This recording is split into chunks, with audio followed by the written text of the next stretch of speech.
আসসালামু আলাইকুম, সবাই কেমন আছেন? আশা করছি ভালো আছেন। আরও একটা রেসিপি নিয়ে চলে আসলাম। আজকে আমি আপনাদের সাথে শেয়ার করব ডিমের পুর দিয়ে দারুণ মুচমুচে একটি নাস্তার রেসিপি। আশা করছি রেসিপিটা ভালো লাগবে। তো চলুন মূল রেসিপিতে ফিরে যাওয়া যাক। একটা বাটির মধ্যে আমি হাফ কাপ পরিমাণের ময়দা নিয়ে নিলাম। এবার নিয়ে নিচ্ছি লবণ, তেল দিয়ে দিচ্ছি 1 টেবিল চামচ পরিমাণের। এবার আমি তেলের সঙ্গে ময়দাটাকে খুব ভালোভাবে একটু মিশিয়ে নেব।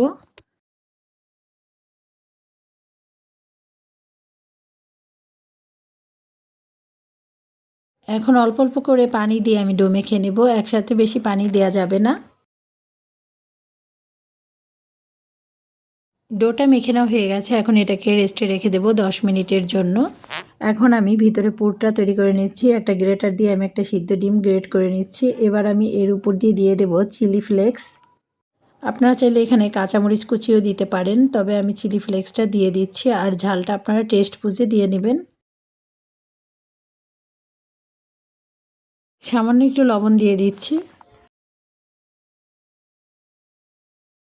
ডিমের পুরটা আমি একটা সাইডে রেখে দিচ্ছি। অন্যদিকে আমি যে ডোটা মেখে নিয়েছিলাম ওই ডোটাকে একটা বোর্ডের উপরে নিয়ে নিচ্ছি, আর এর থেকে আমি লিচি করে নেব।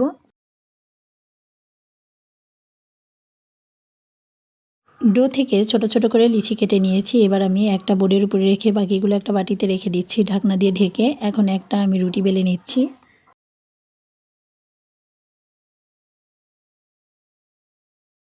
পাতলা করে একটা রুটি বেলে নিয়েছি। এবার আমি সাইডের অসমান অংশগুলো কেটে নিচ্ছি।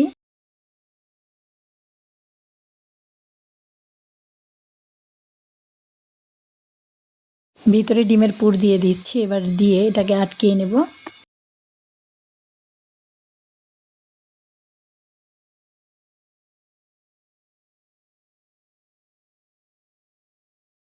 একটু চেপে চেপে আটকিয়ে নিতে হবে। এবার আমি ছুরির সাহায্যে একটু কেটে নিচ্ছি।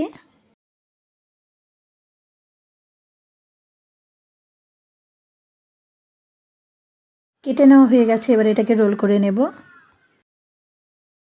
একটু পানি লাগিয়ে এটাকে আটকে নিয়েছি যাতে করে ভাজার সময় খুলে না যায়। এবার উপরে একটু ডিজাইন করে নিচ্ছি, এতে করে দেখতে ভালো লাগবে। একটা নাস্তা বানানো হয়ে গেছে। একইভাবে সবগুলো বানিয়ে নিয়েছি। এবার ভেজে নেব। ভাজার জন্য চুলায় একটা প্যানে পরিমাণ মতো তেল দিয়ে দিলাম, আর তেলটা যখন মোটামুটি গরম হয়ে গেছে তখন এক এক করে নাস্তাগুলো দিয়ে দিচ্ছি।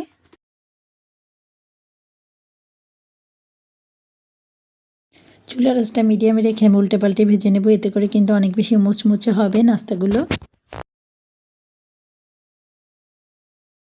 এরই মাঝে কিন্তু নাস্তাগুলো আমি ভালো করে ভেজে নিয়েছি। এবার তেল ছেঁকে তুলে নিচ্ছি।